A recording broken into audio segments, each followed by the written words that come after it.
好，各位好，我哋開始上堂啦。咁咧上堂咧就講到去呢個金陵紙散，咁啊講剩翻幾個醫案。咁啊金陵紙散咧就係穿鏈子同鹽湖索啦嚇。金陵紙嘅另一個名就係穿鏈子、鹽湖索。咁啊呢兩個藥就係好多時都係作為一個藥對啦。咁啊攞嚟去通絡止痛，尤其是嗰啲胸脅嘅痛楚咧，就係特別有效嘅，咁啊特別強嘅個止痛力。咁呢個呢兩味藥咧都係有清熱嘅作用啦。咁行氣止痛而有清熱嘅藥咧，其實就或者個方劑咧就唔係好多嘅嚇。咁呢個即係金陵紙散咧係其中一個好有代表性嘅方劑啊。咁上一堂咧就講到去剩翻兩個醫案啊。咁今堂講埋佢咧，我哋就講落下一個方。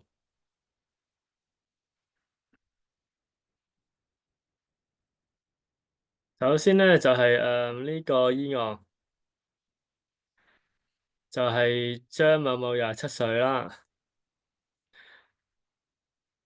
咁咧佢就係兩乳發脹，兩乳發脹咧，乳房咧就係屬於肝經循行嘅。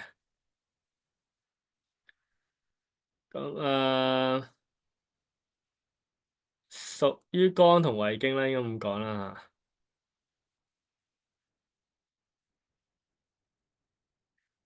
咁呢個初期就上輕，初期就唔係好脹，後來咧就係近呢3個月咧就經前乳房脹痛，而且咧青筋顯露，不能捉醫。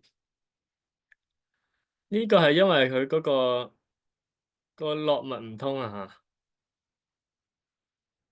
嚇。咁佢係好多時都係因為肝胃個氣鬱引起嘅嚇。經色暗紅，開始有淤血啦，小肚都係脹痛，氣都係鬱，心煩口苦咧，呢啲咧就係反映佢係有熱㗎啦嚇，涉紅苔黃呢啲全部都係反映有熱。咁啊，正如我頭先講啦，即係行氣得嚟又係清熱嘅方劑其實唔多啊。咁好多時金陵紙散咧可以大派用場啦。咁咧佢就呢個情況用金陵紙散啦。金陵紙散咧，佢係行氣止痛、清肝通絡。咁佢就再加香附鬱金、八蒺藜。八蒺藜就係息風啦。丹參活血化瘀，絲瓜絡咧亦都係攞嚟通絡嘅。咁食咗之後咧就好返啦。咁啊呢啲藥咧，尤其是絲瓜絡咧，針對產後嗰啲失奶咧，都係好有用㗎。如果產後失奶咧，香附鬱金啊、絲瓜絡啊、全瓜蔻啊呢一類咧都可以係通絡止痛啊。穿鏈子本身都可以加落去㗎，不過呢個就唔係產後失乳啦，呢個就係經前乳脹啦。咁呢個都係一個好典型嘅用金陵紙散嘅嗰個方法啦。咁啊，我哋睇埋下一個醫案咧，就睇完金陵紙散啦。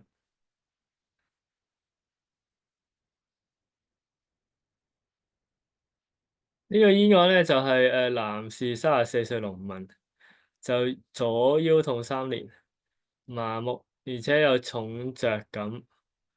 通常咧重着感咧係有濕嘅，好似孭咗重嘢咁樣。咁但係佢食咗金薑靈術湯咧就小便黃同熱喎，即係冇乜效果啊。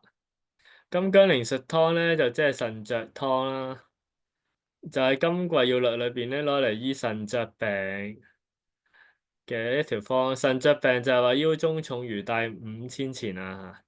咁咧就係嗰條腰好似孭咗重嘢咁樣樣啊，就因為個帶脈嗰度有濕氣。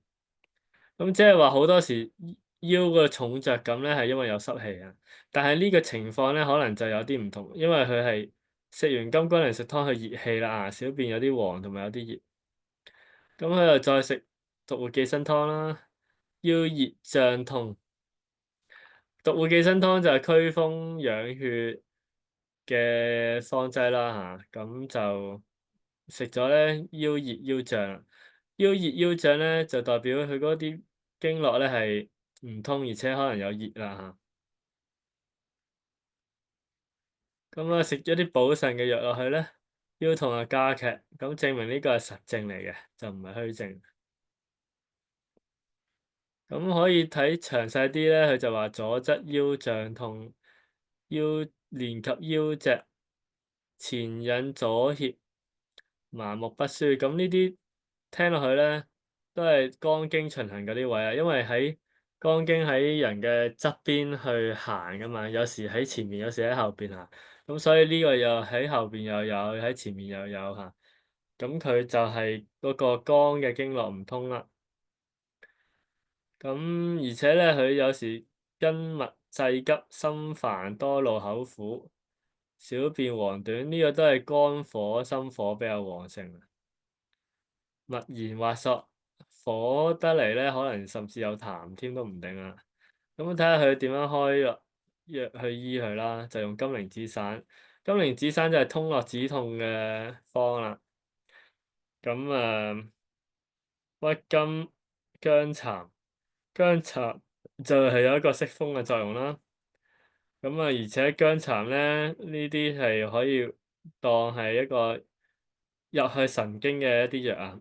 例如薑蠶禪退、蜈蚣或者係全羯呢類咧，都係有入去神經嘅藥。咁中醫嚟講咧，就話係一啲風藥啦，係咪？息風嘅藥啦。如果西醫啲咁講咧，就係同神經係有關係嘅。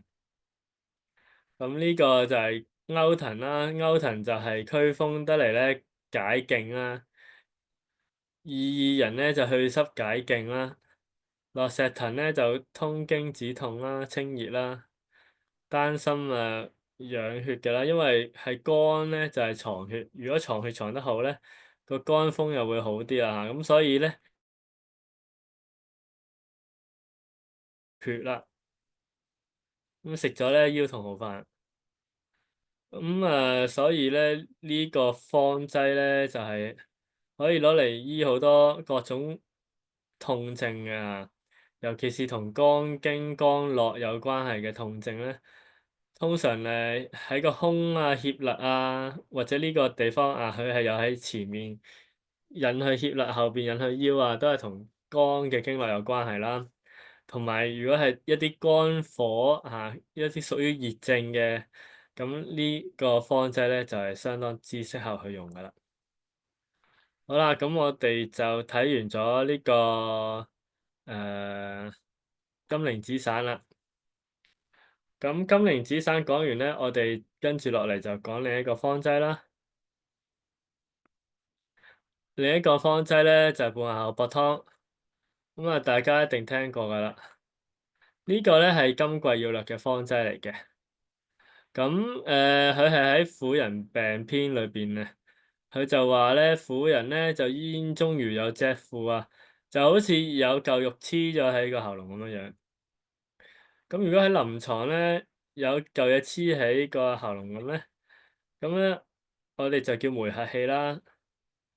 因為咧通常呢啲病人咧，除非佢係真係見到話咦你個食道生咗嚿腫瘤喎咁樣樣嚇，咁就係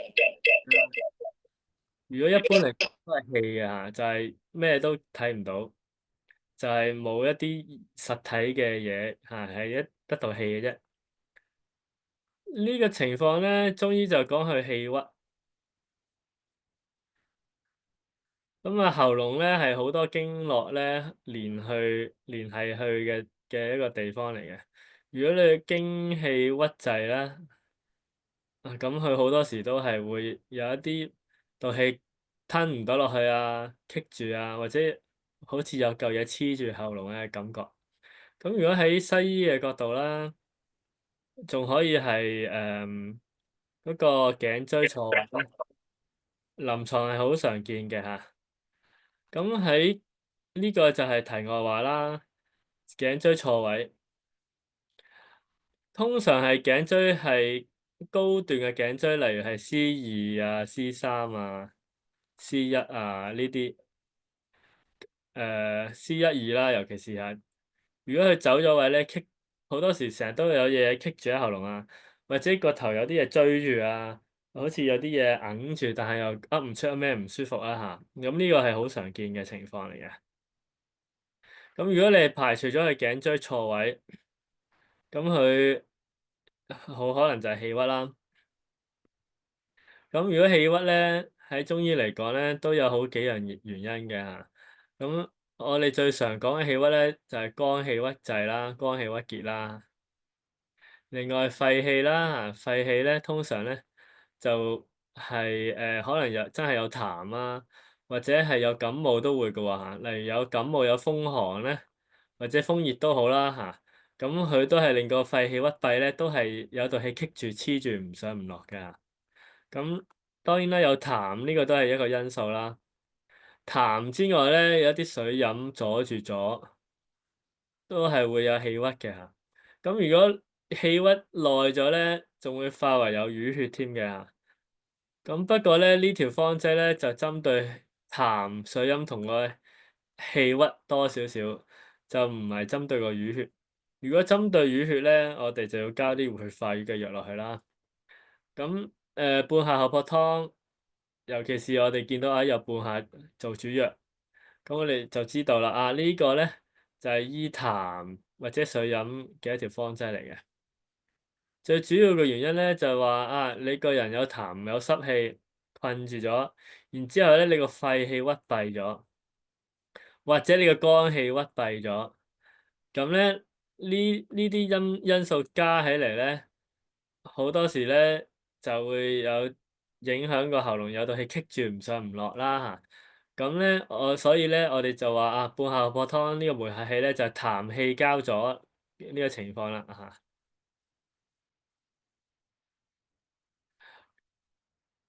咁我哋通常就會用半夏厚朴湯啦。咁半夏厚朴湯嚟講咧，佢算係一個性味比較中性嘅方劑嚟㗎啦嚇。咁當然啦，如果我哋熱氣就唔會用半夏厚朴湯啦。如果佢係再寒啲，我哋亦都可以有一啲更加溫嘅藥去方劑選擇啦。咁半夏厚朴湯佢個重點咧就唔係去溫化佢啲痰，佢重點係冇錯係有啲痰化痰嘅半夏啦。有一啲淡滲嘅茯苓啦，亦都可以調配呢個健運脾胃啊。生薑咧就化濕啦。生薑佢化濕得嚟咧，佢係可以講係生津嘅，因為生薑好多薑汁，咁所以咧佢就同乾薑唔同。乾薑咧佢就澀津嘅，生薑咧佢就生津。咁所以咧，如果你係泄瀉咧，我哋就係好多時會用乾薑；如果我哋便秘咧，好多時用生薑。咁生薑咧佢係可以和胃嘅，即係話除咗止嘔之外咧，如果胃不和降，唔單止係嘔嘅，有時咧係會便秘嘅。因為咧，胃不和降啊嘛，胃不和降咪即係胃會升咯，胃會升就係便秘啦嚇，因為個腸胃唔落啊嘛。咁所以有一個講法咧，就係話生薑咧就係養胃和胃嚇。咁生薑、茯苓、半夏都係和胃降液嘅。呢個三味藥咧就係小半夏加茯苓湯啦，係咪？咁呢個咧就係針對個胃嘅氣上逆。點解個胃會有氣會上逆咧？咁呢個原因咧就唔係因為個胃喎，呢個原因就係因為個肝同個肺啦。因為咧肝係充氣上逆㗎嘛嚇，即係如果肝有病，而肺咧有病咧就係啲氣過唔到落去㗎嘛。咁一個衝太高急，一個降得唔夠快，都係會令到個胃和降唔到，就會有呢類嘅傾向咧嚇，又有胃不和降嘅傾向咧，就所以有道氣成日棘住喺喉嚨嘅感覺。咁如果佢嗰個病源咧就唔係淨係個胃咧，我哋就要處理埋個肝同個肺啦。咁咧呢個口撲咧就係佢係降個大腸㗎，肺同大腸相表裏啦，咁所以咧佢係可以縮肺，佢係可以行氣、降液，咁啊降廢氣。咁啊另外咧蘇葉咧，除咗係去入個肺降氣之外咧，降廢氣之外咧，佢係可以疏肝理氣嘅嚇，因為佢係比較香啦，咁佢呢個係有一個理氣嘅作用啦。當然啦，蘇葉咧亦都係理順個肺氣啦，亦都可以和胃啦。咁所以呢啲嘅組合起嚟咧，佢就係一個性味稍為偏溫少少嘅一個化痰理氣嘅藥啦。咁佢就可以因為咁樣咧，係醫到個痰氣交咗，就醫梅核氣㗎啦。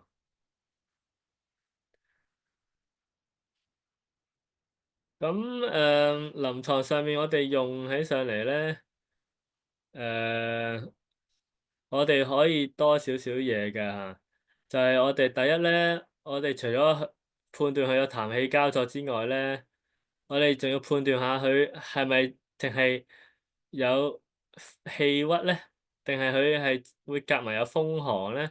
好多時如果有加埋風寒咧，好多時可以加埋麻黃湯去用啊。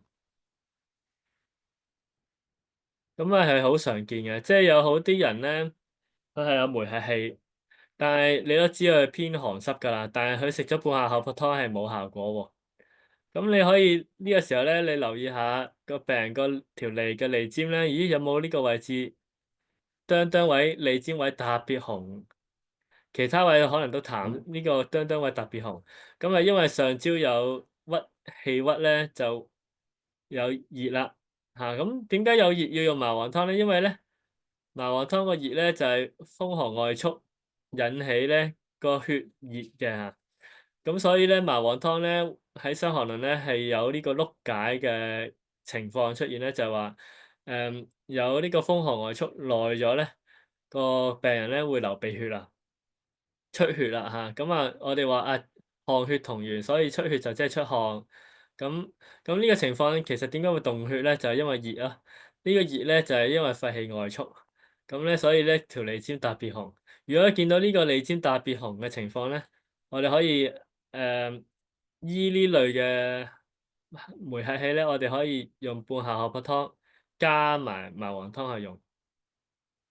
咁呢個係臨床比較常見嘅情況啦。咁另外有個都係常見嘅情況咧，就係可能咧，個病人咧會夾埋有淤血，夾埋有淤血咧，其實係可以考慮加一啲理血嘅藥啦，例如四物湯之類啦。咁有咩藥方咧，又可以理氣，又可以理血，又可以化濕咧？咁呢度可以舉一個方咧，大家應該聽過就叫五積散。咁呢個方劑咧，就係可以考慮喺呢個情況下，又有淤血，又有痰濕，又有氣鬱嘅情況咧去用㗎啦啊。咁所以大家可以留意下啊，五積散。另外講開又講啦，即係話如果係我哋係寒濕嘅，我哋就用半夏荷柏湯啦。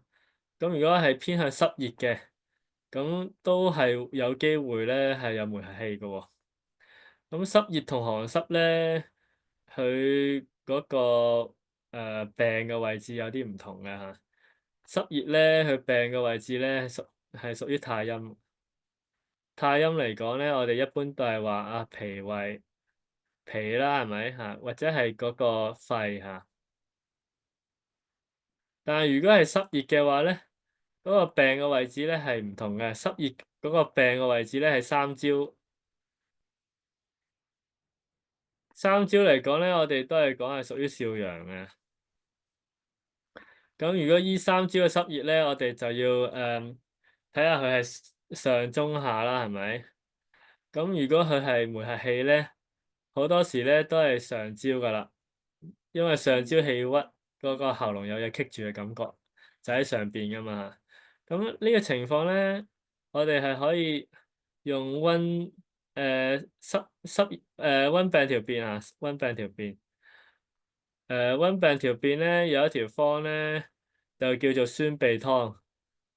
咁當然你要佢係有兩條方啊，一個咧就喺上焦篇，一個咧就喺中焦篇嘅。我哋就用上焦篇嘅酸貝湯。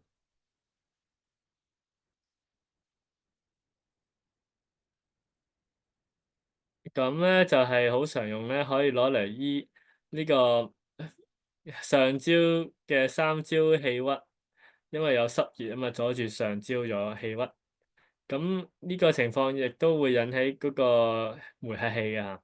上焦酸貝湯咧有咩藥咧？有貝母啦，有爬葉啦，有枇杷葉，有呢個係折貝啊，誒、有鬱金，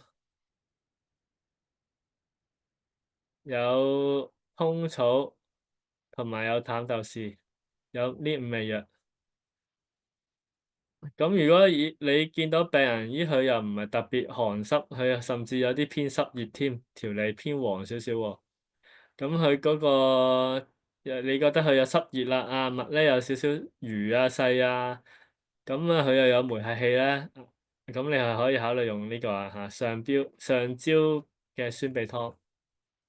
咁不過今次我哋嘅主角就係半夏厚朴湯啦，咁所以我哋都係講翻半夏厚朴湯多啲。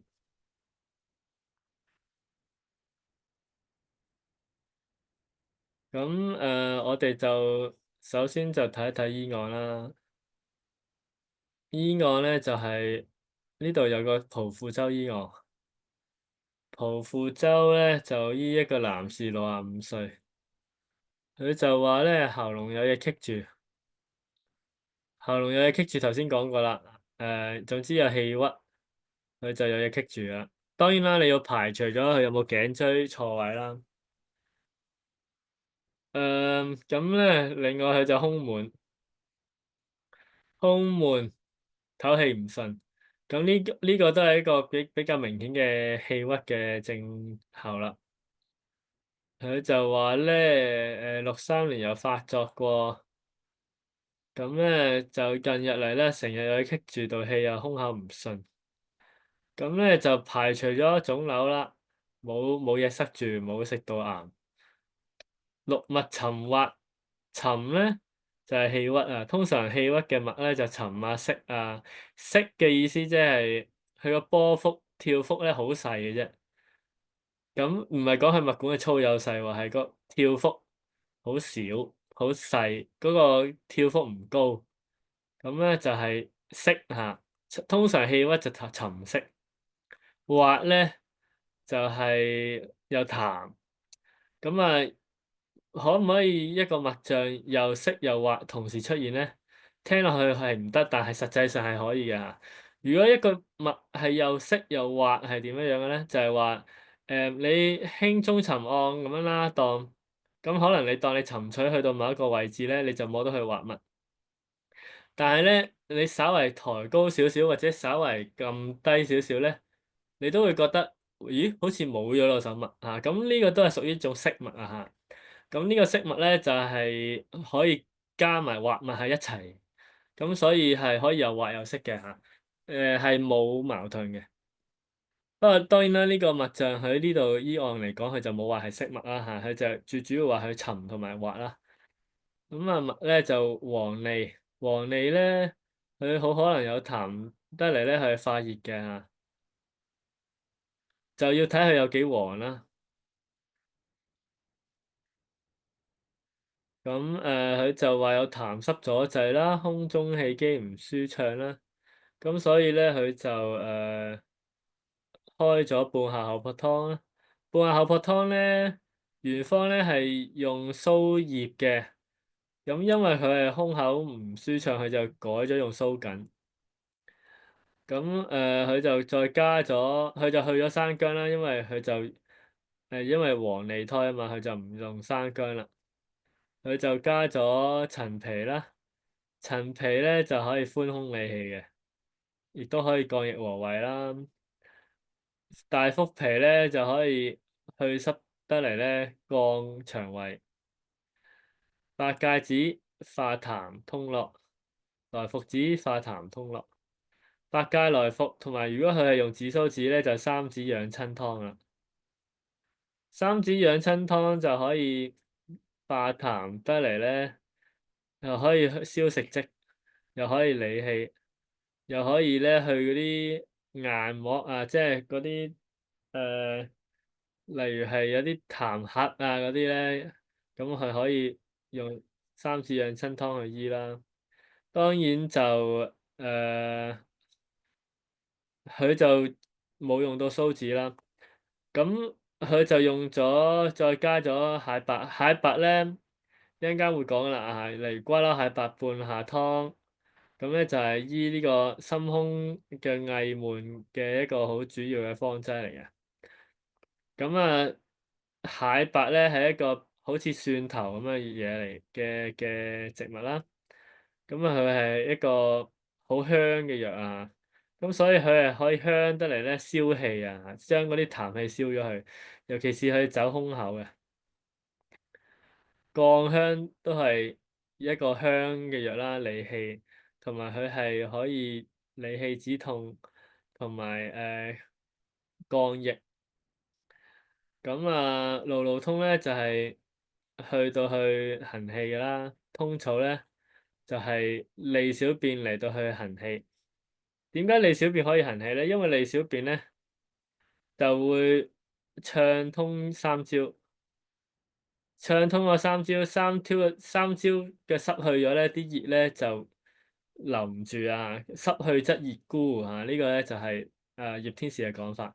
咁因為佢熱就唔係好明顯，咁所以佢就用一個去濕嘅通利小便嘅藥。通草咧，除咗通利小便咧，係通利個氣機啊，最主要就通利三焦。咁所以呢個方咧，其實都加咗好多理氣啊、化痰嘅藥落去噶啦。咁食咗之後咧。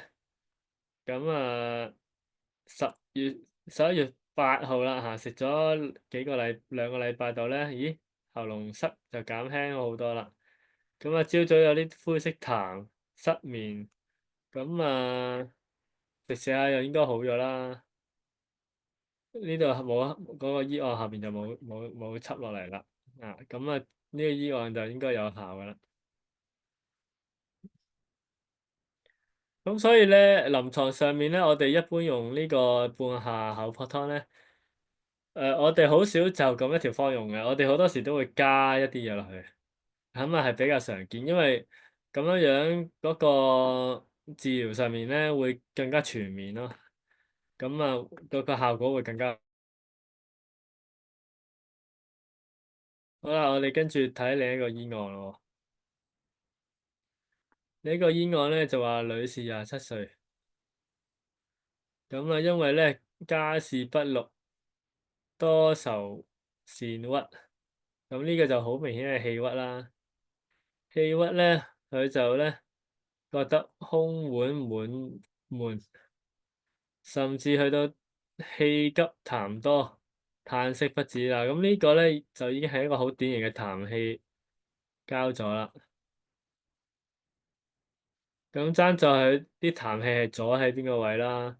如果阻喺胸口呢啲咧，就係阻咗喺上焦啦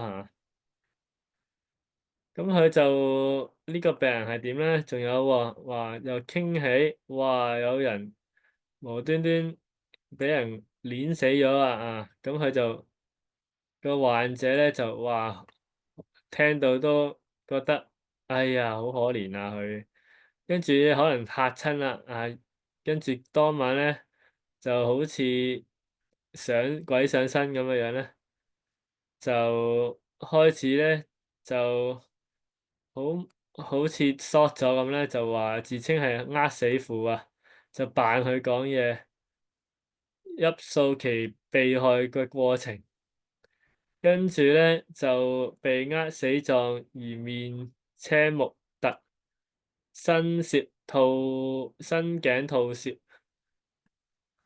咁啊即係好似鬼上身咁啦嚇，咁所以咧就好似如神靈所作咧，佢就話佢係撞燥，咁當然呢個病咧就唔係撞燥病啊。呢個病咧，我哋叫疫病啦，可以話係疫病。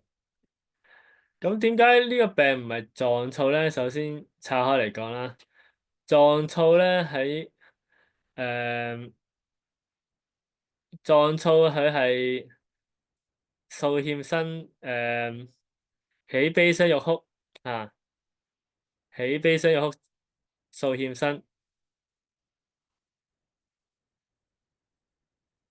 咁啊，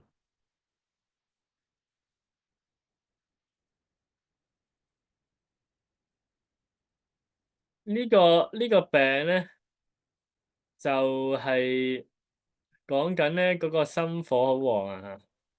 心火旺得嚟咧，個人個津液又唔夠喎，又係一個虛嘅狀態喎。咁呢個病例嚟講咧，佢又喘促聲粗啦，又有一啲痰聲啦，佢痰聲碌碌啦。咁呢個佢就唔似係一個虛症喎，佢係似係一個實症。咁所以呢個咧就唔係一個狀燥啊。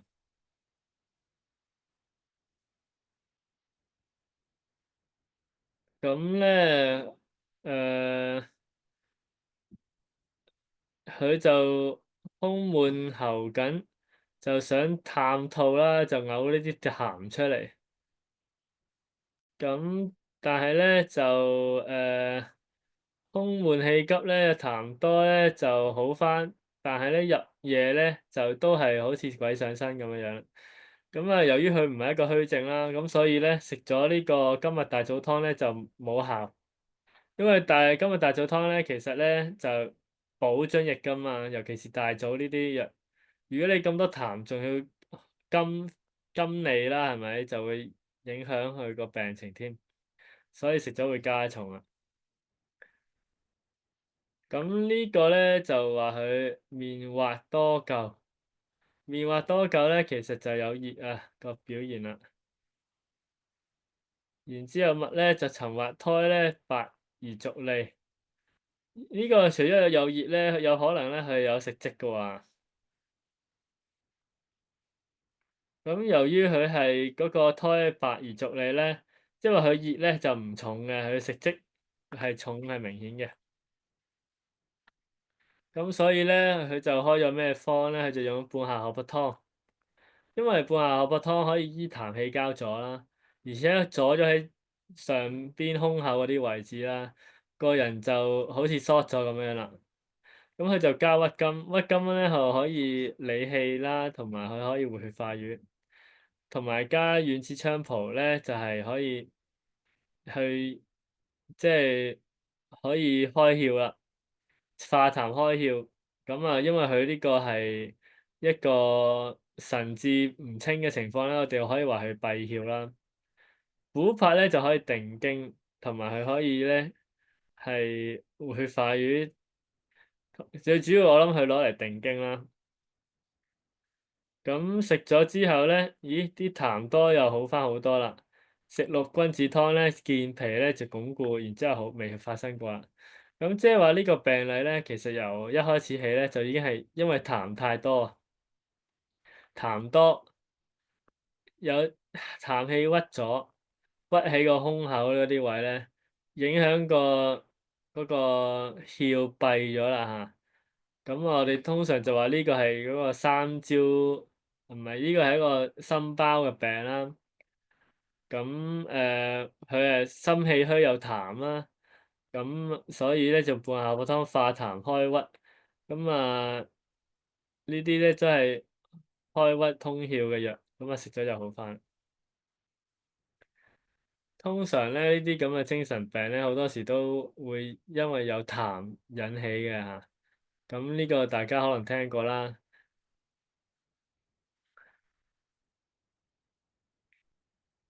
好啦，我哋繼續咧就睇下一個醫案啦。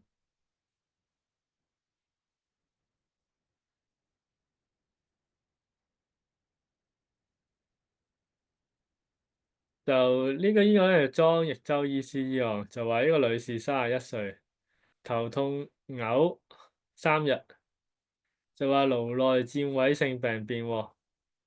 如果我哋唔係西醫，冇一個檢查嘅方法，即係我哋如果冇嗰啲 X 光機啊、MRI 啊、MRI 嗰啲，咁我哋點知佢有冇顱內佔位，即係同個腦有冇關係咧？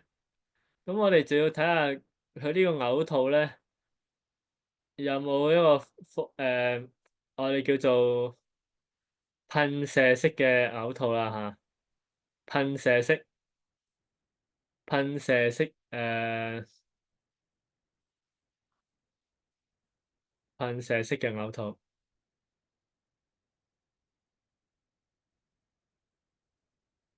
即係好似佢唔係嘔出嚟㗎，佢係射出嚟嘅啲嘢嚇。咁係因為顱內壓增強啦，跟住嗰啲嘢周圍嗰啲肌肉痙攣咧，就嘔到好似噴射式咁嘔出嚟。呢個就係腦膜刺激徵啦。第二就係有冇怕光啦，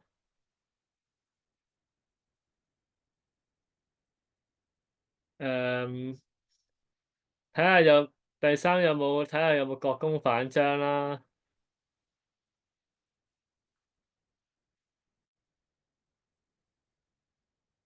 呢啲咧都係可以去睇到佢究竟同個腦有冇關係啦。咁呢個嘔咗3日，就話佢懷孕6個月，平素急躁易怒，平素急躁易怒可以考慮係有火嘅。頭痛時個頭痛到爆，而且偶爾亦都會腹痛。腹痛發作咧就頭痛若失，頭痛發作咧就腹痛咧就隨之不痛。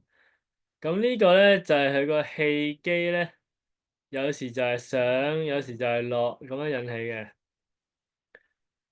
頭痛時咧就顏面紅如妝，頭痛頻繁，胸口悶悶。咁顏面紅如妝咧，一來佢有熱啦，二來咧佢可能有風啦。咁呢個風咧就同個氣有時上有時落咧，就即係講緊同一樣嘢嚟㗎啦。咁呢個可能係乾風乾火都未定喎。咁啊，佢胸悶苦悶，胸悶悶悶咧就係有氣鬱啦。咁都係同呢個係有關係啦。咁西醫就話神經性頭痛啦、妊娠啦，中醫咧就診到佢弦滑啦。咁似乎印證到我講嘅呢樣嘢喎，就係話誒有火，有氣鬱，有啲氣上，有時氣上氣落，又即係風。咁啊，默然就即係氣機不利啦。滑咧就可能有火有熱，或者係有痰啦，有痰或者有濕熱啦。通常都係講有痰嘅，因為濕熱嘅話，脈咧就係細嘅。脈如果係唔細咧，就係有痰㗎啦。舌質紅啊，即係有熱啦。咁所以咧，佢係一個肝火有痰、肝火肝風夾痰嘅情況。如果肝火肝風夾痰咧，佢就用咗半夏厚朴湯加減，佢就唔用生薑。咁因為頭先講咗啦，半夏厚朴湯佢都唔屬於一個非常之溫嘅方嘅，佢係屬於一個稍為係偏向中性稍溫嘅一個方劑啦。咁所以咧，佢就用呢個半夏厚朴湯做個底咧，嚟到係理氣開鬱化痰啦。咁柴胡都係疏肝理氣㗎啦。另外咧，佢就加咗勾陳，我諗佢係講勾騰嘅話嚇，應該就唔係勾陳，應該勾騰。竹魚咧就化痰清熱啊，甘草咧就係緩急。咁佢做即係其實都係化痰理氣、清熱疏肝緩急嘅呢類方劑咧，食咗咦頭痛好翻好多啦。跟住咧就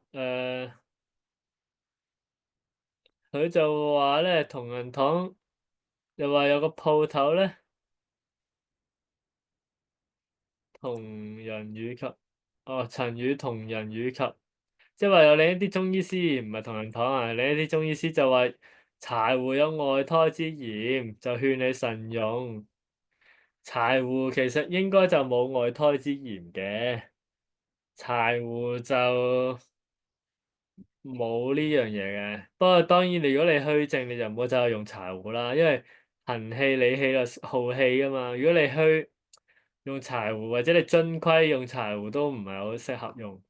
咁所以柴胡話澀肝陰就即係話個肝陰虛嘅人就唔好用，個肝血虛嘅人就唔好用柴胡，或者你個氣好虛嘅你就慎用柴胡啊。但係呢個情況佢個痰好重，佢又唔似氣虛，我就覺得唔需要唔關事嘅嚇。不過即係無論如何點都好啦，佢樣樣嘢都好咗啦。唔係喎，佢去咗柴胡之後，樣樣嘢都多返喎嚇。咁所以咧，佢又認為咧，又加翻柴胡啦咁就好翻啦。係啦，佢就話點解加翻柴胡又會好翻好多咧？因為柴胡咧係入肝嘅藥嚟嘅，咁柴胡係可以疏肝理氣得嚟咧，佢係真係疏你三焦啦，佢又可以去個肝膽啦。咁呢個藥咧，其他嘅藥都係做唔到喎就柴胡做得到。竹魚就問問水水啦，不過都係好問水理氣嘅力非常之弱。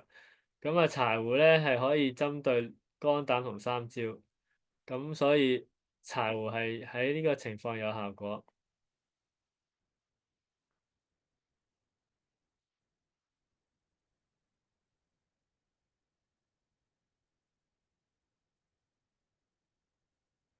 好啦，繼續睇落去啦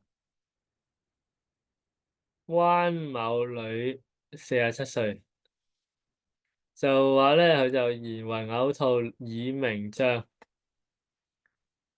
就因為就係發脾氣起病嘅，發脾氣起病咧就肝有火啦，咁佢就天旋地轉，水米難進，咁咧中焦有濕呢啲情況，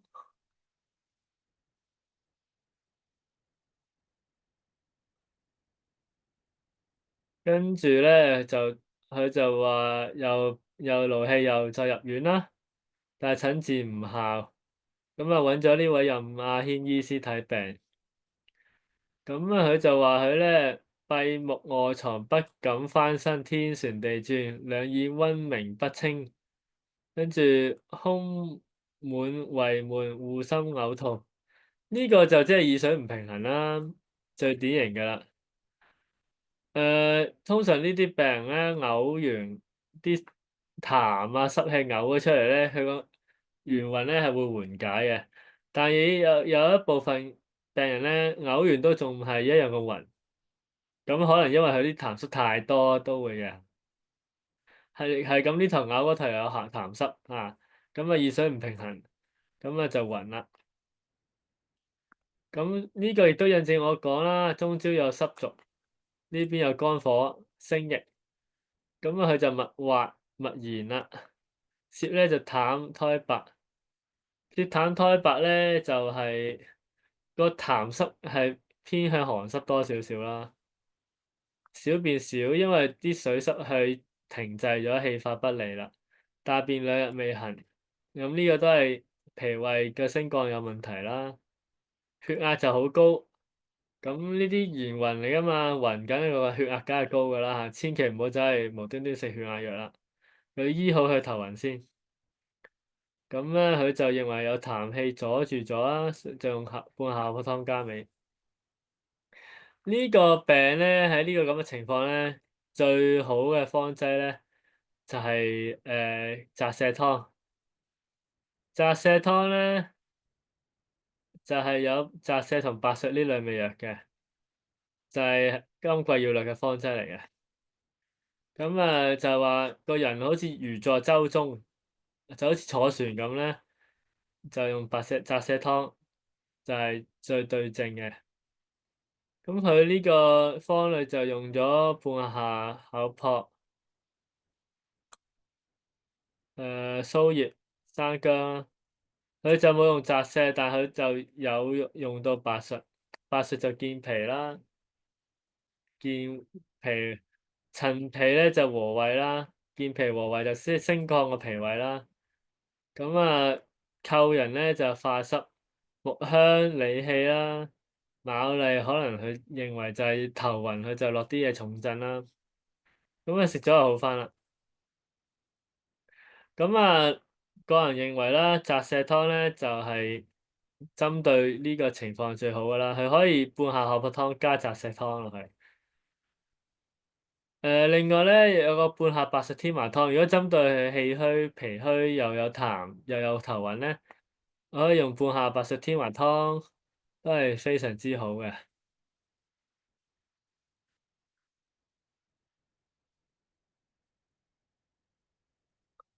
繼續睇落去啦，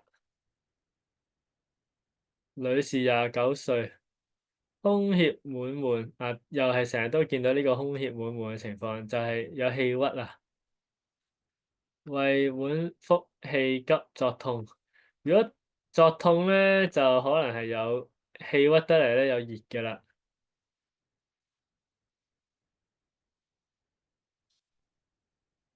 當然寒都有可能嘅，其實不過就要睇下佢呢個都唔可以話係有熱嘅，有可能係寒都未定嘅。咁啊，作痛咧就個氣機氣化肯定不利啦。噏液頻作，噏液咧就係肝肺不和。個肺咧就想降唔到，個肝咧又係咁喺度拱佢上去喎嚇。咁呢個就係肝肺不和啊，有時會嘔啲痰出嚟。嘔痰咧，我哋臨床又係要細分嘅。如果嘔啲痰係稀嘅痰咧，咁呢個就係寒痰嚟啦。好多時咧，我哋就係用呢個半夏厚朴湯 OK 嘅。如果佢係誒啲痰係嘔唔到出嚟嘅，係好結嘅。咁通常咧，呢個就係小陷胸湯啦。通常咧，小陷胸湯咧，個病人就作嘔嘅啫，唔係真係嘔啊。佢最主要咧，佢就唔係胸脅滿悶啦，係胸脅悶痛啦嚇，或者悶實啦。咁嘅情況咧，就用小陷胸湯。小陷胸湯咧就有瓜溜咧，就係佢可以針對熱嘅痰啊嚇。咁啊，呢個病人情況就延滑性嘅急躁，肝肺不和，即係有肝火肺熱有痰一齊啦。咁佢就話肝鬱犯胃啦，呢個就理肺氣，呢個就係和大腸通降肺氣。呢個咧就係化痰健脾滲濕，生薑咧就係和胃降液。呢個就即係半夏厚朴湯啦。甘草緩急啦，通常咧有痰嘅情況就唔好用甘草，因為甘草係手中啊嘛，就變咗其實甘草可以唔用，我認為。烏藥咧就係去理氣嘅嚇，青皮都係理氣。咁佢食咗咧胃痛啊鋭減啦。如果胃痛咧，有條叫烏合湯啊，就即係烏藥同百合。就一個咧就係溫，一個咧就係涼，一個咧就係理氣，一個咧就係滋潤，一個咧就係疏肝一個潤肺，咁咧就可以針對胃痛啊咁樣啦，好非常之常用嘅。呢個方劑咧，由於佢個胎係白脷，佢又唔算好黃，所以佢就都唔係話特別有咩藥係清熱嘅，但係都已經有效啦。如果佢熱係明顯咧，就最好係有一啲清熱嘅藥落去啦。咁如果係熱而有呢啲情況咧，最好係用咩方劑咧？咁最好咧就梗係你講緊熱啊嚇，最好咧就梗係用金鈴子散啦，左金丸嗰啲都可以嘅。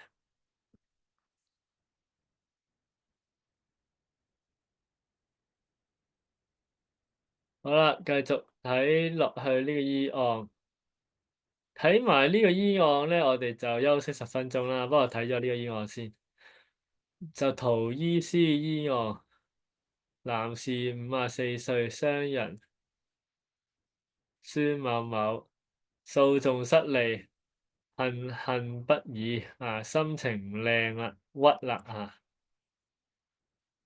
鬱咧就氣機鬱滯啦，腕不適，跟住腕咧覺涼啊，而且有針刺感。呢個咧就係氣鬱得嚟咧，就啲陽氣去唔到個胃碗嗰度，就覺得凍，而且咧就有針刺感咧，就有淤血㗎啦。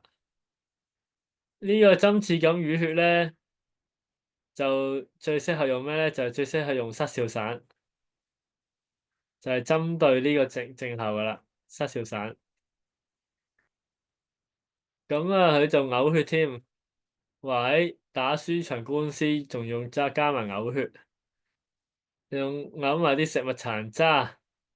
跟住咧就醫院咧就開西葛地黃湯，又加啲烏賊啊、參三七啊、涼血止血啊，食完出血量未見增，但係吐血次數仍頻繁。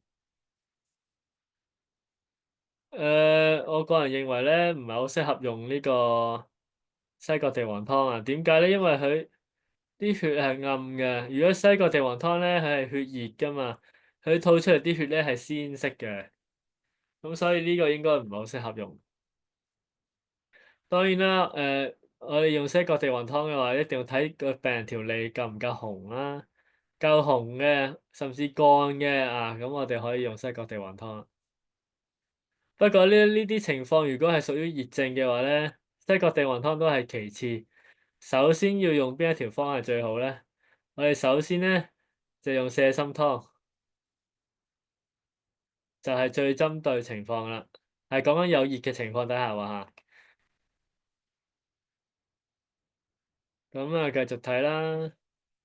咁佢又面色蒼白、頭暈眼花、胸中悶塞，睇落去佢又唔係好熱啫喎，頻頻噯氣，血液暗紅，少量痰涎，暗紅有瘀啦，有痰啦，咁啊又可能偏寒添喎，甚至因為佢面色，佢又唔係話特別有熱啦嚇，但係面色黑而亮，應該係腸胃有出血啦，涉質淡紅，淡紅就唔適合用呢個。瀉心湯或者係呢個西葛地黃湯啦，麥賢細，麥賢細就係氣機鬱滯啦。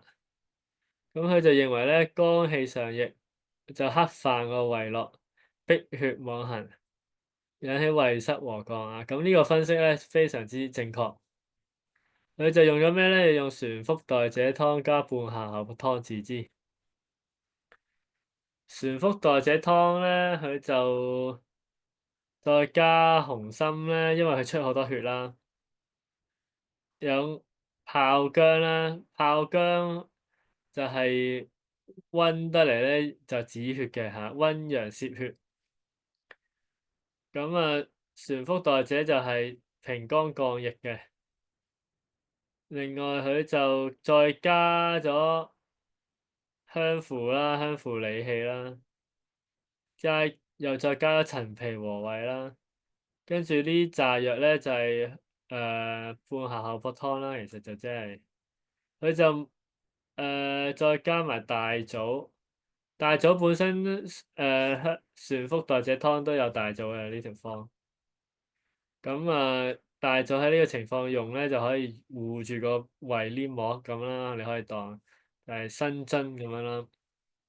食咗氣好翻，出血就止咗啦。呢藥方咧就用得好好啦，尤其是佢加埋旋風代謝湯，呢個係一個非常之好嘅方劑啦。佢就再用炮薑佢就唔係用生薑，佢其實乾生薑都有用嘅，睇真啲。不過炮薑炭咧就可以止血，因為炭都係可以止血。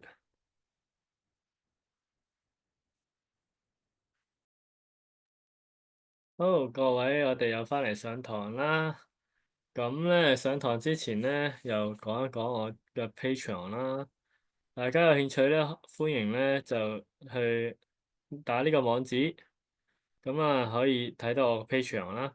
我 Patreon 咧有好多內容嘅，咁有方劑課啊、雙行嘅一啲錄音啦，同埋一啲注解啊、今季嘅課程啊等等嘅好多嘅內容。咁歡迎大家去訂閱同埋去睇啦。咁我哋就翻去呢個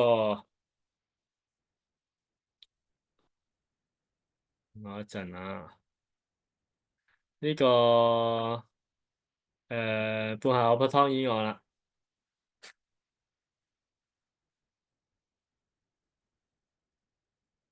半夏口卜湯就跟住落嚟咧，就呢個醫案啦，就男士48歲，就漁民啦，就捉魚嘅，突然間出海捉完魚咧，就忽冷忽熱，唔係忽冷忽熱，係惡寒發熱。咁即係有風寒啦，周身痛、頭痛、體楚、頭痛咁好有機會太陽病啊。周身痛好有機會有濕啊。咁即係呢個咧好有機會係一個風有濕，食過西藥冇用，跟住又喉嚨痕啊咳。喉嚨痕咳咧有好幾個可能性嘅。第一咧就係佢係有風，第二咧有可能咧係有痰有濕。或者我哋通常講係水飲啦，如果係比較常見會引起喉嚨痕有水飲。有個可能性咧，就係第三咧有乾風或者乾火喉嚨痕得嚟又咳。咁有可能呢幾樣嘢全部都齊，有可能係其中一啲原因引起喉嚨痕咳。咁佢又繼續睇，即係我哋睇落去啦佢胸口滿痰多又白，痰白痰多咧，呢個就係屬於一個痰濕。咁想問一問各位醫師啦你哋係點樣樣分啲痰究竟係寒痰定熱痰嚟嘅咧？咁好多時咧，我哋即係以前學中醫就係話白痰就係屬於寒，黃痰係屬於熱㗎嘛，係咪？咁其實呢個分法咧就係唔係好啱嘅，因為點解咧？因為如果有時有啲白嘅痰，如果係你好又漚咗好耐喺個肺嗰度漚好耐都唔咳，咁佢會整下整下咧，佢會變成黃色嘅喎，但唔代表嗰啲痰係熱痰喎，嗰啲痰都係寒痰，純粹係個痰可以佢係黃色都可以係寒痰。咁另外咧就係話有啲熱痰咧都可以係白色嘅喎。咁咳起嚟好痕咳起嚟咧就好急有道氣衝上嚟忍都忍唔住可以係寒痰嚟嘅喎，又可以係熱痰嘅喎就算白色都可以熱痰。有啲人唔係淨係熱痰，有啲人吐啲痰係青色或者係綠色嗰啲咁又點分咧咁咁當然啦，詳細要分佢哋講佢哋咧，係可以講一兩個鐘都得嘅。但係如果可以好簡單咁講咧，就係話我哋點分寒談熱談咧？我哋咧就係睇嗰個談黐住喺邊個位啊，就係話如果啲談咧，呢個係一個人啦，畫一個人出嚟，咁咧呢個係隻手啦，咁啊呢個係個胸口啦，呢個喉嚨啦，係咪？呢個喉嚨，呢個係個肺啦嚇。咁如果啲痰咧係喺喉嚨呢個位咧，好容易咳出嚟嗰啲咧，就係屬於寒痰嚟嘅。如果啲痰咧係好低嘅，甚至去到個肺兩個胸口兩個乳頭中間，我哋叫痰中啦。呢啲咧我哋就屬於熱痰啦。啲痰係好低嘅個位嚇，咁啊呢啲痰咧就特別難咳出嚟嘅。咁通常就係按住你黐喺邊個位。咁通常黐喺喉嚨嗰啲咧，就係用半夏口服湯咧就有效嘅。如果佢有啲痰咧，直情黐都唔黐嘅，一攣就攣出嚟嘅，咁啊嗰啲咧可以甚至我哋可以考慮用小青龍湯啦，因為嗰啲唔係痰啦，直情係水飲啦。啊，咁如果啲痰好低嘅個位嚇，去到胸口或者再落啲，咁我哋係考慮小含胸啊嗰啲呢類嘅方劑啦。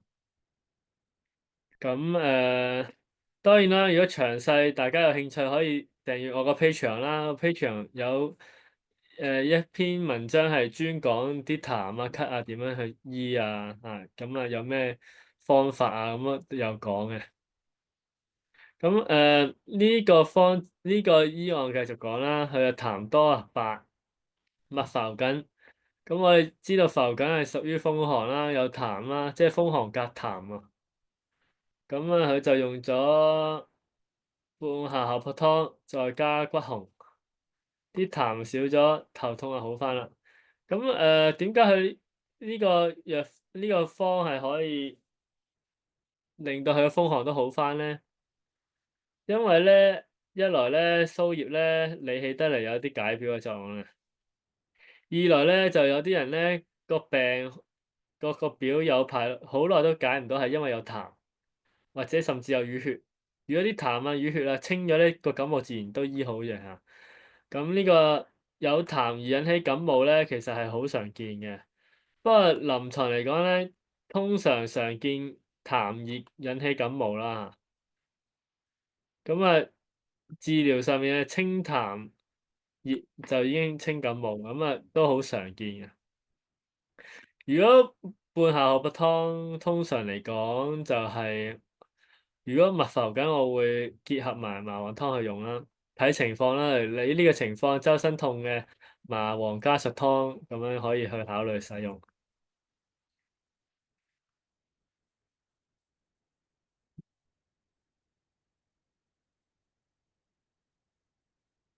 好啦，跟住落嚟咧就係何任醫案。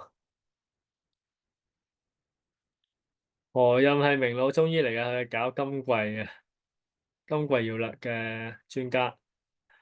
醫呢個女士29歲，就話頸部有塊竹枝較硬，喺3cm 左右有痰多。咁啊，聲音容易沙啞，就話甲狀腺腫啦。通常咧有硬塊咧，我哋咧就可以理解為佢係有燥結。有燥結咧，通常咧我哋就係用苦辛溫法啦。因為燥係如果係未化熱咧，就係寒邪。咁我哋叫涼燥，就用苦辛溫法。苦辛溫咧就係其實咩藥嚟嘅咧？就係嗰啲理氣藥嚟㗎嚇。理氣嗰啲乜香乜香麥香麥香嗰啲藥啊嚇，即係例如木香、降香、沉香、香附嗰類藥咧，就係可以去除個燥結嘅嚇。咁如果呢個醋結夾埋有痰，因為佢痰多啊嘛，咁呢個就係痰氣膠咗啦，就係甲醋啦。甲醋我哋就要加啲藥去理氣啦。如果係咁啊，脈長就係氣鬱，苔白就係有偏寒啦。佢就胃痛同埋有啲肚瀉，咁呢個咧就係脾胃升降得唔好啦。咁佢就用咗半夏厚朴湯啦，佢就加咗夏枯草局部嘅一個散結嘅藥，另外佢就加咗藏青果，誒、加咗沉香，係啦，咁啊呢個就係所謂嘅乜香麥香，就係去除臭去行氣散結嘅啦，針對硬塊嘅。藏青果都係啦，針對呢啲硬結啊。呢個香呢個夏枯草就係消痈散結嘅嚇。咁佢就因為脾虛泄瀉，佢就再加蒼術同甘草啦，就有一個理中嘅意思啦。保和丸我諗佢就係因為佢個胃有隱隱痛，佢就和胃嘅。食咗之後咧，咦，漸漸縮細啦喎嚇，咁啊就繼續去食啦。食下食下，食咗幾個月之後，誒縮細到剩翻1cm啦，咁就好翻啦。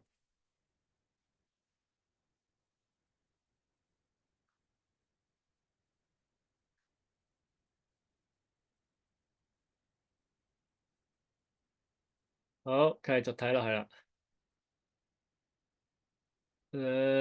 呢個劉殿青衣喎，就女士32歲，就話佢係閉經2個月都未嚟。咁咧，佢就話有慢性肝炎2年嚟咧，身體逐漸變肥，月經先後不一。聽起上嚟咧，呢個就應該似係呢個多囊卵巢啊，因為多囊卵巢啲人咧係會變肥，變肥嘅原因係因為身體個荷爾蒙分泌得唔好啊。咁啊，嗰個胸口就翳悶不舒。飯後少食，口淡無味，心悸頭眩。呢度睇咧就係氣鬱啦，係咪？胸悶不舒，但係飯後少食咧就係胃不和降啦。但係去到口淡咧，呢個咧就係脾虛嘅，有機會係加埋佢頭眩心悸咧，佢甚至有機會咧係有水飲啊，所以佢白帶增多啦。咁啊脾虛，所以疲倦無力啦。咁呢個頭眩心悸、體倦無力，又有水飲，咁呢個我哋係可以考慮用苓桂實甘湯啊，或者苓桂劑啦嚇。攝白脷苔又如滑，咁啊婦檢啊話佢冇大肚，咁於是佢就用呢個方咧，就用半夏泡湯加減啦。半夏泡湯照用原方，佢就唔用蘇葉，就用蘇緊。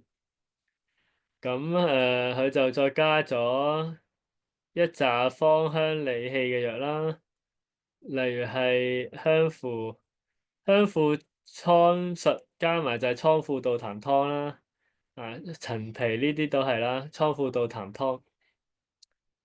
咁木香咧就理氣開鬱，玫瑰花咧就係疏肝理氣㗎啦。咁其實成條方就係蒼附杜痰湯加減咯。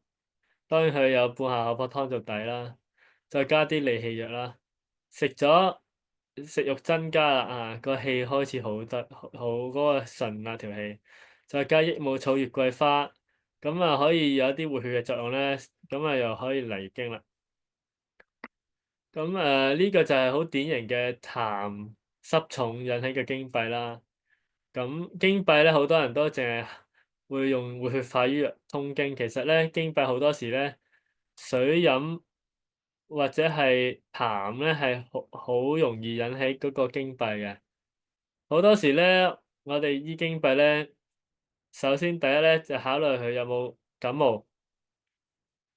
如果佢冇感冒咧，我哋就睇下有冇痰同埋水飲。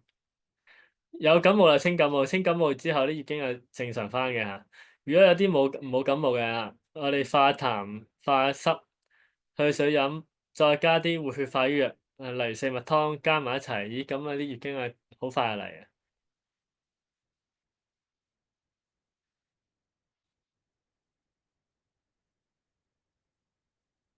好，繼續睇啦。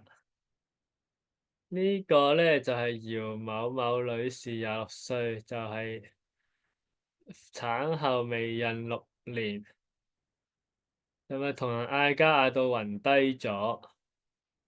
呢個暈低咧，我哋叫休克啦。休克咧係同個氣機有關係，有時有氣虛係會休克啦，但係通常更加多係氣缺啦，即係啲氣屈住咗，氣缺休克啦。經行即止，因為氣都唔順啦，咁個月經就唔好嚟啦。跟住頭暈眼花、胸脅脹滿、喉中異物吐之不出、月經延期、經行腹痛、密沉延。密沉延就知道佢氣鬱啦。就氣鬱咧，如果佢係鬱得緊要，就會頭暈眼花啦。咁啊，喉中有異物咁咧，考慮佢，咦有冇可能會有痰喺裏邊啦？咁咧佢就於是咧就用半夏荷葉湯去生薑嚟到醫啦，因為佢有喉中異物感啊嘛。佢就喺呢個半夏荷葉湯再加當歸、積殼、香附、柴胡、紅花、甘草。咁柴胡、甘草、積殼就已經有大半條四翼散啦，係咪？咁四翼散有白芍，佢就冇白芍，佢就有當歸有紅花，咁其實都係類似啦。香附都係類似嘅嚇，即係話其實呢條方就係四翼散再加半夏荷葉湯，食咗調治咗3個月，咦月經恢復啦，同時咦有 BB 嚟啦嚇，咁呢個就係一個好多時就係話啲人氣鬱就冇 BB。呢度值得一提就係話咧，佢用半夏荷葉湯，聽落去好似係外胎噶嘛，即係有 BB 應該唔食得噶嘛，又要加埋紅花添，但係食咗之後咧，就反而有 BB 嚟喎，咁所以咧可以知道你其實呢啲藥咧就係唔係話佢外唔外胎啊，最主要係對唔對症啊，呢個係就唔係冇話一定係話啊呢啲藥就有 BB 唔食得啊，想要 BB 就唔食得呢啲藥啊，唔係嘅。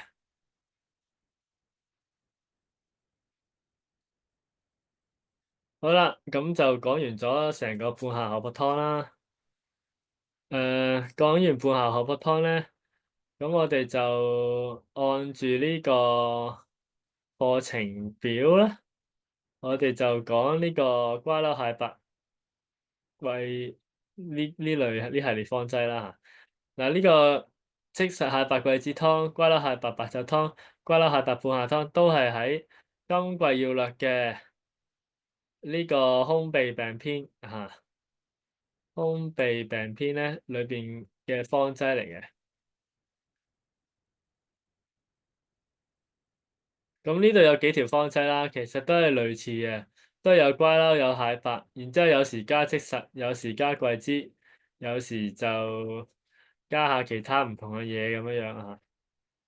咁佢胸痹病篇故之然咧，就係佢係除胸痹啊，即係話你胸口痛啊，胸口唔舒服，胸口係阻住啊，就係用呢系列嘅方劑就可以處理佢啦。咁我哋就睇一睇胸痹病篇嘅條文啦。就施藥夫當取太過不及，陽微陰炎，即胸痹而痛。嗱，呢個係一個相當之經典嘅一條條文嚟㗎嚇。就講到陽微陰炎咧，就係胸痹嘅脈啊。即係陽微陰炎咧，我啲臨床係點樣理解咧？就話串口咧。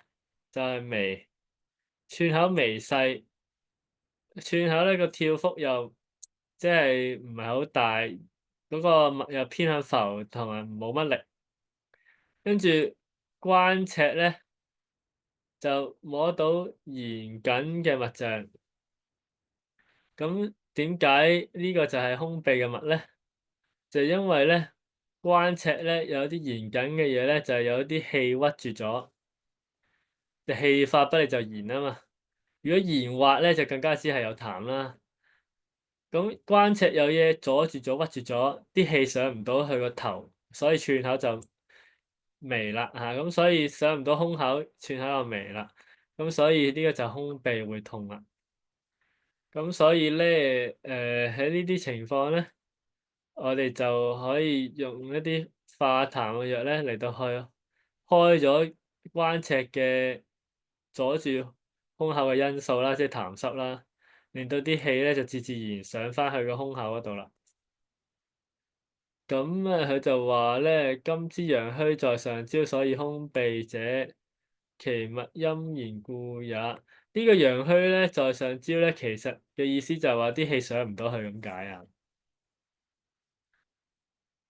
咁好啦，另外有一條條文咧就話啦，平人無寒熱，短氣不足以息實也。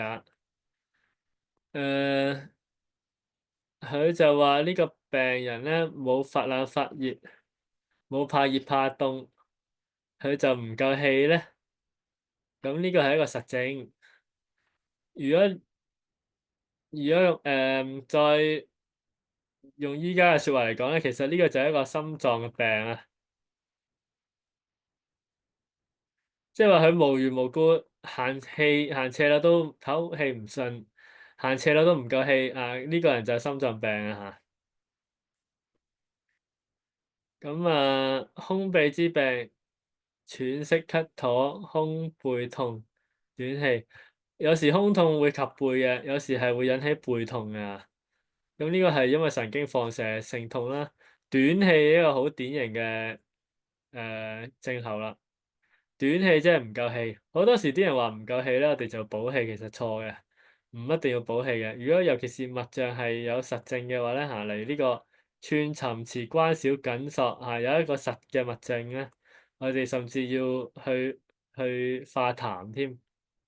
當然啦，係咪所有胸秘都係實證咧？又唔係嘅喎。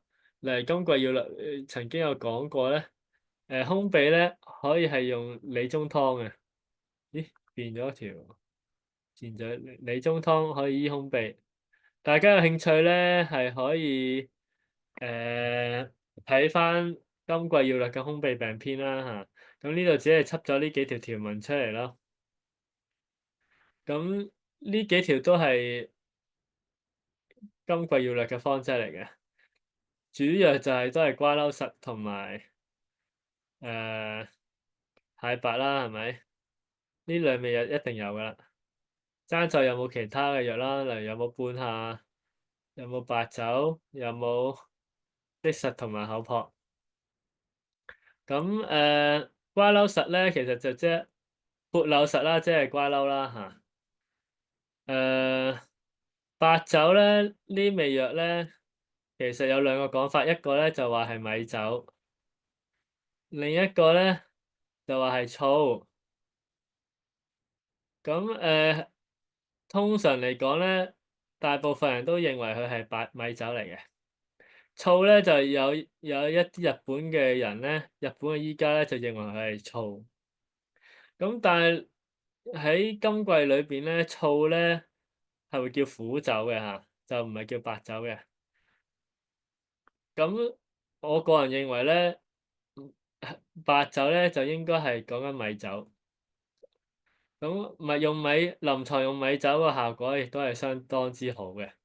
不過其實好多時臨床都唔一定需要用酒啦，即係好多時如果你普通痰熱，你未必需要用酒，除非你真係想引入去嗰個心臟，你想更加有快速，咁你可以考慮下用白米酒。咁另外就有時會加半夏啦，有時會加積殼、厚朴。即實口撲咧，一個就係隨空中嘅氣掣，一個咧就隨腹中嘅氣掣，加埋就可以隨空腹嘅氣掣啦。桂枝就係溫心陽啦，半夏咧就係化痰。米酒咧，其實你可以當係一個藥引啦，佢可以帶動個血脈啦，去運行啲藥氣去個心臟啦。咁好多時都係呢啲藥嘅加減啦。瓜嬲就係化痰熱嘅，蟹白就係消痰氣、消胸中嘅痰氣嘅。瓜嬲加蟹白咧就可以開胸口嘅痰結濕結，就理氣開鬱。咁臨床上面咧就可以加減撈埋嚟用嘅。咁我哋就睇下呢幾條方劑嘅醫案啦。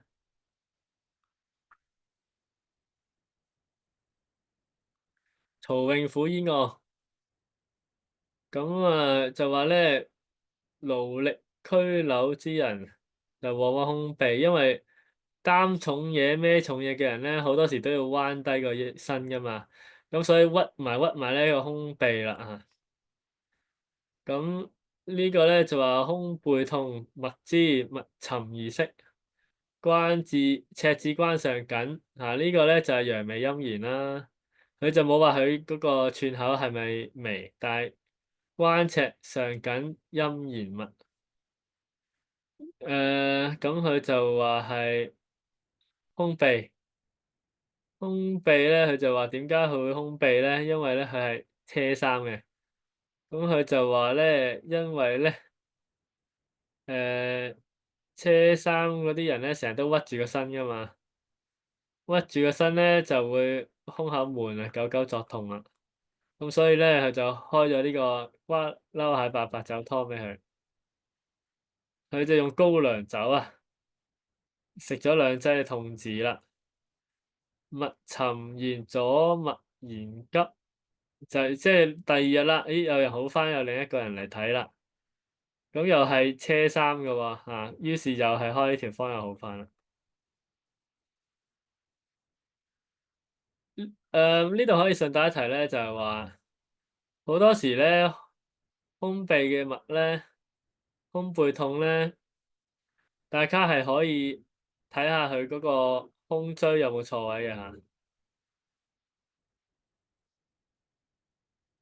胸椎如果錯位咧，尤其是喺嗰個膻中對後嗰啲胸椎咧，如果係錯位咧，係會有呢個胸痹嘅現象出現嘅。咁呢個就係臨床都幾常見嘅。有咩人會胸椎錯位咧？其實大部分嗰啲人咧，如果挨住坐，尤其是挨喺個 sofa，窩住個人坐，咁個頭又懟向前面睇電視嗰啲人咧，大部分都係胸椎錯位嘅。咁胸椎錯位好多時咧就會有富貴包啊，即係話呢個頸後邊嗰度有一嚿嘢腫咗咁樣嘅就係富貴包啦。咁個胸椎復位復翻去正翻咧就會消噶啦，個富貴包就消啦。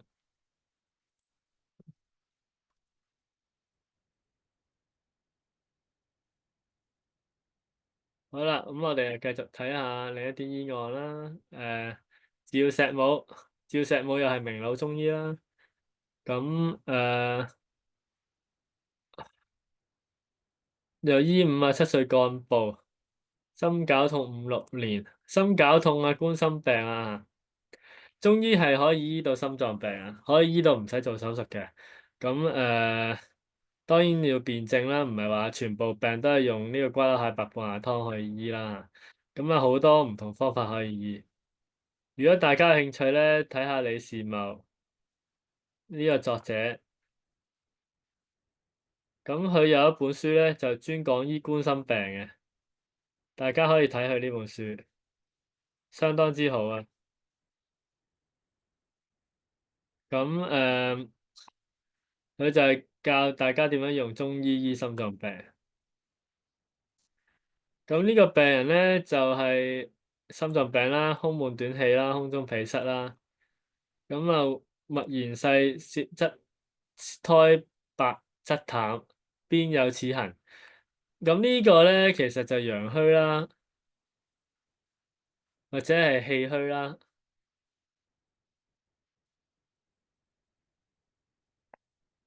咁佢胸痹啦，心陽虛啦，跟住氣機唔暢，血脈阻住咗啦，所以佢要通陽宣痹啦，跟住再加啲化瘀血㗎啦，當然。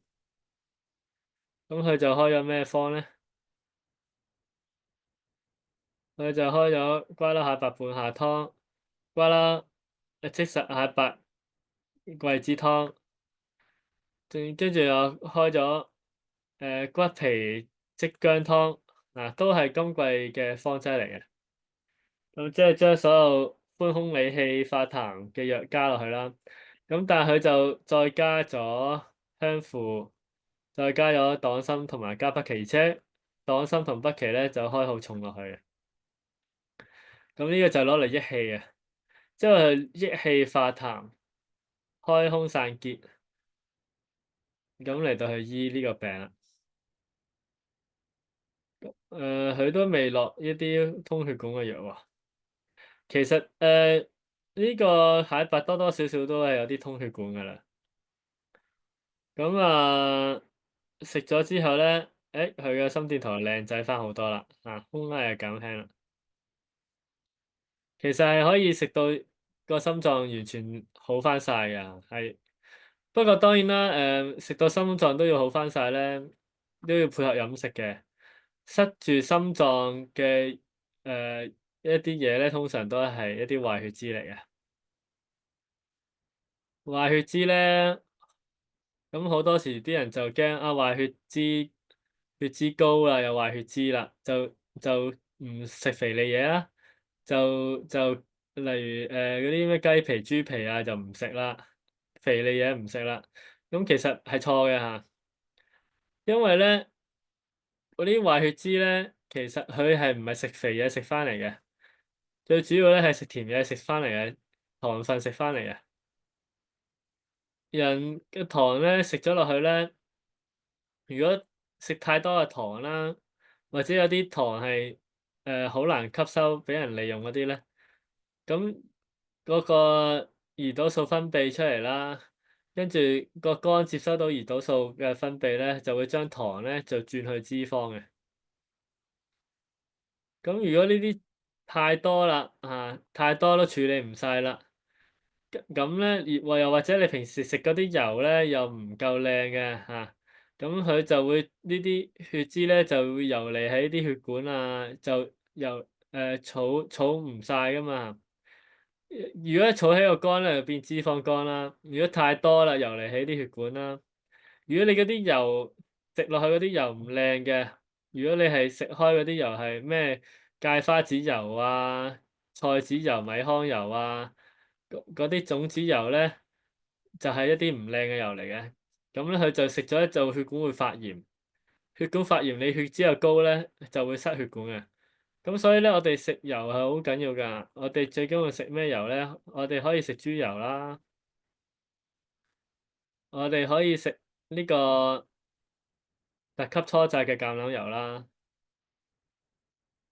你記得一定要食特級初榨嘅橄欖油，因為如果唔係初榨嗰啲油咧，係通常咧都係致癌嘅。佢就落一啲化學嘅物落去咧，去將嗰啲油取咗出嚟咧，佢嗰啲全部致癌。所以要食你就唔使理佢係咪個煙點高唔高啊，煮嘢食得唔得啊？你唔係炸嘢就冇問題㗎啦基本上咧，照煮嘢食初榨橄欖油。如果你驚橄欖油煮嘢食，你就用豬油咁或者椰子油嗰啲都可以嘅。咁嗰啲係優質嘅油。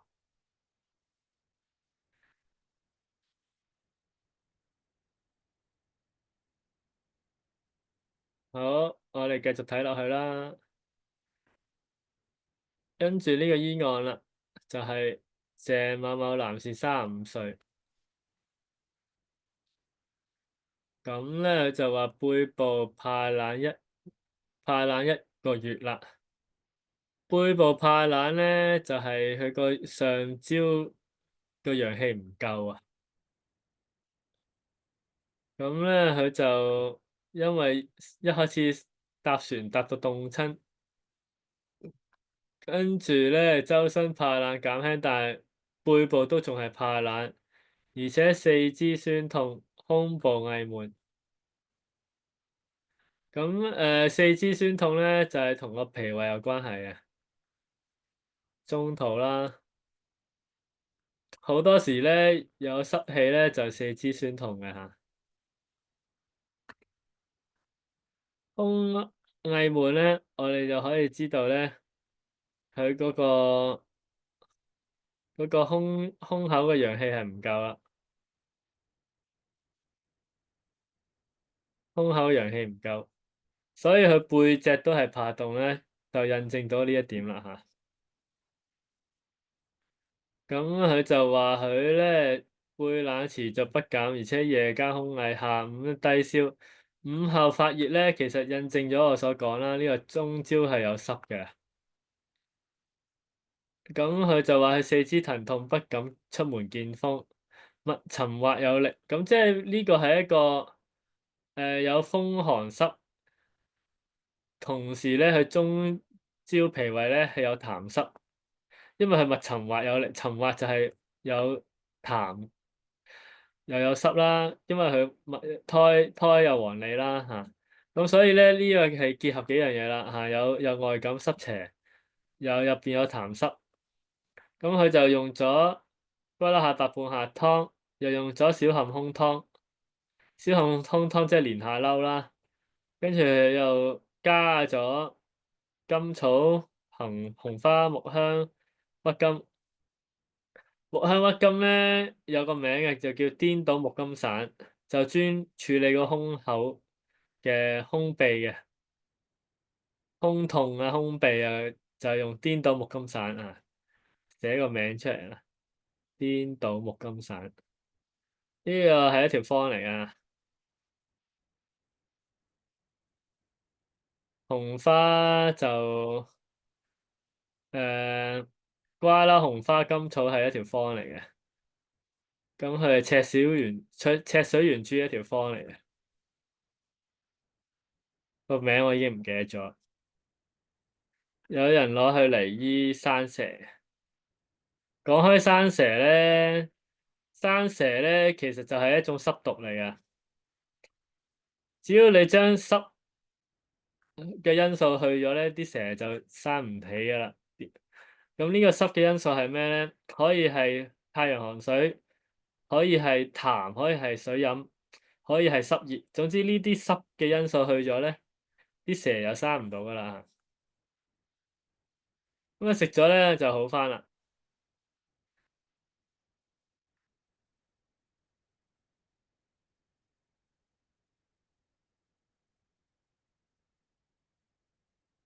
繼續落去睇落去啦，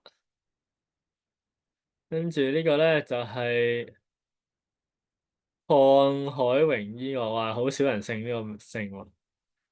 呢個都好少人姓喎，侯某某。咁啊就54歲幹部，佢就話咧6年嚟一生氣咧就右上腹痛，而且咧陣發加劇，促肩背促困，胸短氣悶。呢個咧聽落去就知道佢個胸陽係唔夠啦，因為胸陽咧係會影響肩背啊、胸悶啊引起㗎。氣力差呢啲都好典型嘅氣鬱啦。咁佢就話佢慢性膽囊炎，慢性膽囊炎氣鬱，所以咧屈住咗咧，啲氣上唔到去咧，就胸陽就唔夠啦。食咗咧柴胡疏肝湯冇效喎，又食一貫煎咧又冇效。咁佢就按佢協力，苦悶不樂，密沉細。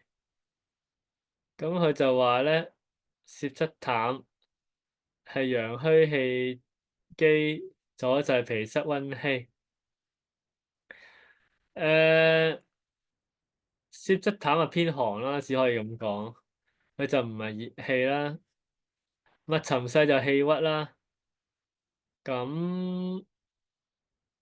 如果佢沉勢冇力嘅話，就係陽虛啦。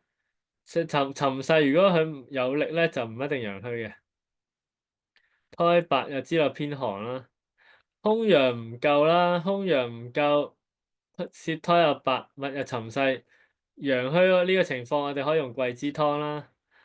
咁如果佢係有痰嘅咧，我哋就可以用即食下白桂枝湯啦。咁啊，即係即食下白桂枝湯咧，就有呢幾味藥啦。即食下白桂枝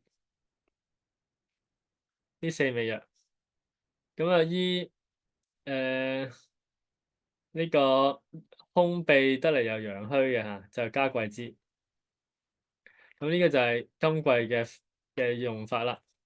咁佢就再加葛根同丹參啦。呢個係一對藥對，就攞嚟醫心臟病啦。咁點解係可以攞嚟醫心臟病咧？因為咧丹參咧就係通血管啊嘛。葛根咧就係可以緩解嗰個胸椎嗰個錯位嗰個壓力嘅嚇。因為胸椎錯位咧，你成條脊椎其實都可以用葛根去醫嘅，去通嘅。胸椎都係脊椎嘅一部分啊嘛。有時我哋話汗背強啜啜，就用葛根嚟解肌，就係因為太陽落汗水內陷，所以咧個脊椎咧就緊咗硬咗，就更加容易引起錯位。咁你緩解咗肌之後咧，佢胸椎嘅錯位會好啲嘅，因為佢雖然係錯位係嗰個關節走咗位，但係筋膜如果佢係去翻正嘅時候咧，關節嘅錯位會自己會緩解翻嘅。跟住佢就加咗雞內金同陳皮啦。雞內金其實就係三金湯啊嘛，就係攞嚟醫膽石㗎嘛。卜皮嗰啲都係攞嚟醫膽石。陳皮咧就係化痰啊、理氣啊咁啦。咁即係話有啲藥係醫膽石，有啲藥就係化痰、開胸陽嘅陰寒嘅秘訣。跟住有呢啲藥咧就係有少少所謂現代嘅方法個思維去到去用藥啦。咁啊食咗就好返啦，而且咧膽囊炎就消失咗啦。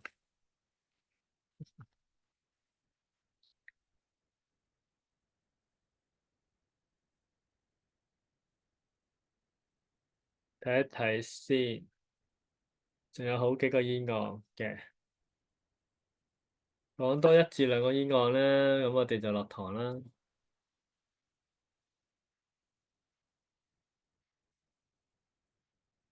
好，李長青醫案，男士47歲，有咳喘多年，就冬天加重。咁冬天加重咧，呢個就係屬於寒嘅機會大啦。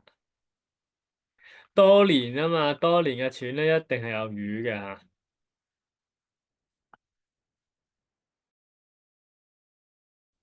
又顏面浮腫啊，唇口發禁啦。呢個咧就係心肺功能差咗。咁啊，佢就舌質就紫暗啦，就印證咗我講有淤血啦。苔白呢個都係有寒。串沉遲關緊索呢個咧就胸秘密啦。兩尺無力咧就陽虛，個腎陽虛。咁咧佢就因為呢個脈象啦，開咗瓜啦蟹白酒湯。其實呢個佢絕對可以加桂枝落去嘅，桂枝就可以溫陽、溫心陽。咁跟住佢就因為佢有痰吐痰沫啦，咁所以又加薑辛味。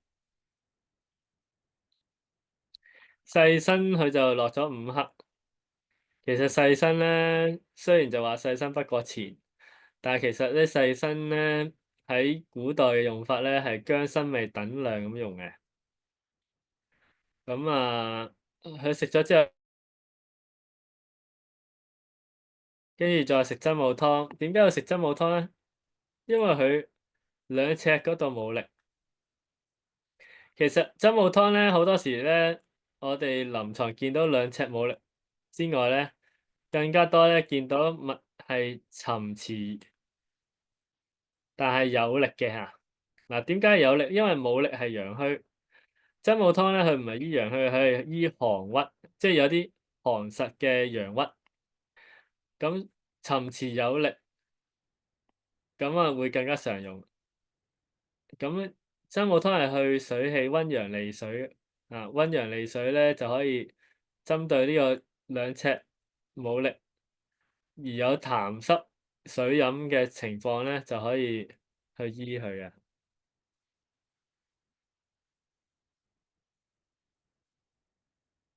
好啦，咁啊講埋呢一個醫案，我哋就完啦。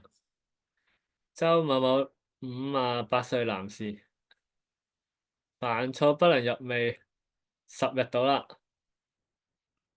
煩躁不寧、胸悶，有時氣短，舌質紅，苔黃厚而燥。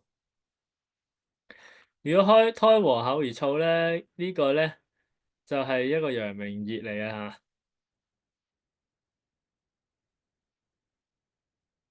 不過陽明熱咧，通常就唔係厚嘅。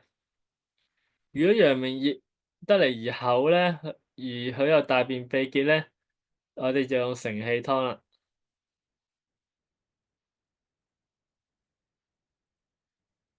如果佢唔係燥，佢又唔係好乾燥嘅，佢係厚嘅，咁我哋又唔係特別乾燥咧，我哋係可以用含胸湯，即係小含胸湯啦嚇。如果係燥得好明顯咧，就用承氣湯。咁所以臨床咧要睇佢攝像咧，就分析佢啦嚇。咁佢就因為飲酒，所以就有呢啲情況啦。舌苔黃燥係濕熱相爭啦，佢就認為。咁佢都係加咗好多石膏落去喎，因為佢黃燥係陽明熱嚟啊嘛。陽明熱咧，呢一定要加翻啲解燥結嘅藥啦嚇。咁佢就加石膏，因為佢大便都冇話特別秘結啦嚇，咁佢就用咗石膏。咁佢胸秘嗰度咧，佢就用咗瓜蒌殼白半夏湯。佢就加咗啲生津嘅石斛。點解要生津咧？因為佢陽明熱啊嘛，熱得耐咧，佢津液會唔夠，佢就加石斛生津。竹葉咧就清心火嘅，因為佢瞓得唔好啊。蘆根咧就係利小便開太陽啦，去除即係滑利個三焦嗰個濕熱啦，等個濕去熱敷啊咁樣樣啊。咁所以咧食咗咧佢就好返啦，就瞓得着。好多時咧，好多人瞓得唔好咧，都係因為有痰嘅。如果瞓得唔好有痰咧，好多時都係胸口會悶啊悶啊。咁喺《內經》《黃帝內經》咧，佢就曾經講過一條湯咧，就叫做半夏粟米湯，就係攞嚟醫瞓唔着、有痰瞓唔着嘅。咁我哋臨床唔一定要用粟米嘅嚇，我哋用半夏之類嘅方劑去醫都醫得到嘅。好，咁啊，今堂就講到呢度先啦。下一堂咧，我哋就會係喺5月25號就上堂。咁係啦，咁大家就去訂閱我嗰個 Patreon 啦。咁我 Patreon 個網址就呢度。我哋下一堂再見，多謝各位。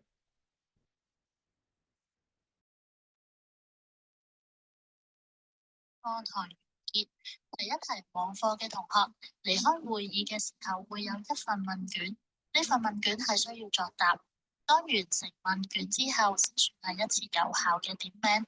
關於課後問題，我哋會喺2個工作天內透過電郵發送。回答課後問題之後，我哋會喺2個星期內透過電郵發送學分證書。如果有其他疑問，可以用 WhatsApp 或者電郵我哋。